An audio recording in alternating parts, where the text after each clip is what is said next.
ہاشمی صاحبہ سے پوچھنا چاہ رہی تھی کہ ہم جو ہے حج کی عبادت کی لذت کس طرح حاصل کر سکتے ہیں، تو اس پہ تھوڑا میں چاہ رہی تھی آپ ڈسکس کریں ضرور اور ہمیں بتائیں خواتین کو. جزاک اللہ خیر، بہت شکریہ جی. آپ نے بہت عمدہ سوال کیا ہے، اللہ تعالیٰ آپ کو جزائے خیر دے. بات ہے لذت کی، تعلق کی لذت ہوتی ہے اور قربانیوں کی لذت ہوتی ہے، ذکر کی ایک لذت ہے، لیکن یہ کیسے حاصل ہوتی ہے؟ اخلاص سے. جتنا زیادہ انسان اللہ تعالیٰ کے لیے خالص ہو جاتا ہے اتنا زیادہ انسان کو لذت نصیب ہوتی ہے. جتنا زیادہ کھوٹ شامل ہوتی ہے اتنا ہی زیادہ لذت جو ہے اس میں کمی آ جاتی ہے.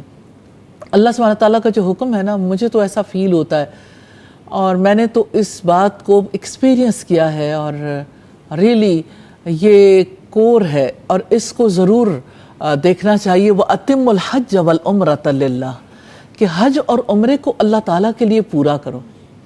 تو اللہ سبحانہ تعالیٰ کے لیے اس کے گھر کے لیے نکلنا، اللہ سبحانہ تعالیٰ کے گھر کی زیارت کا ارادہ کرنا حج کہلاتا ہے.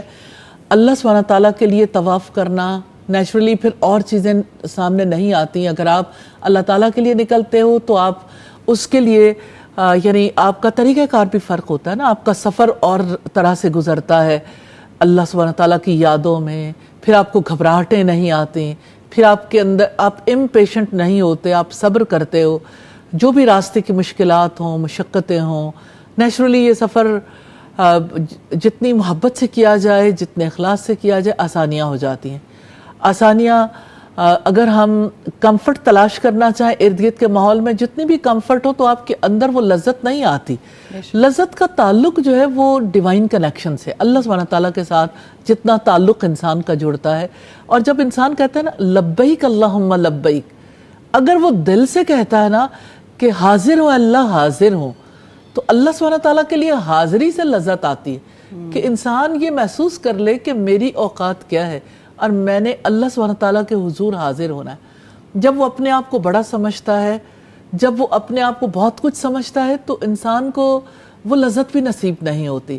اور پھر یہ کہ اللہ سبحانہ تعالیٰ کی اس کائنات پر غور و فکر انسان کو کہاں تک پہنچاتا ہے کہ نعمتیں بھی اسی کی ہیں، شکر بھی اسی کے لیے ہے اور اللہ سبحانہ تعالیٰ ہی کے لیے یعنی ہماری حاضری ہے.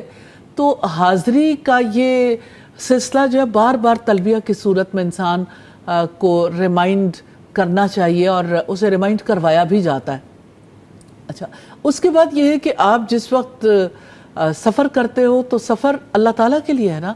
اب ارد گرد کے ماحول میں جو بھی کمی بیشی ہو اس کی طرف نہیں دیکھنا چاہیے. آپ کو گول سیٹ کر کے جانا ہوتا ہے تو آپ فوکسڈ رہیں کہ آپ نے جانا ہے، اللہ کے لیے نکلے ہیں. اب جو بھی پیش آئے گا وہ اللہ ہی کے لیے ہے. اور اسی طرح سے آپ جب حرم میں جاتے ہیں، طواف کرتے ہیں، مجھے ایک چیز ضرور کہنی ہے حاجیوں سے بھی، عمرہ کرنے والوں سے بھی، کہ جس وقت وہ اللہ سبحانہ تعالیٰ کے گھر کا طواف کریں اس وقت یعنی خواتین کو تو خاص طور پر اس بات کا لحاظ کرنا چاہیے، مردوں کو بھی لحاظ کرنا چاہیے. نیچرلی وہاں حج کے دنوں میں رش بہت زیادہ ہو جاتا ہے، جب رمضان آتا ہے تو عمرہ بہت مشکل ہو جاتا ہے.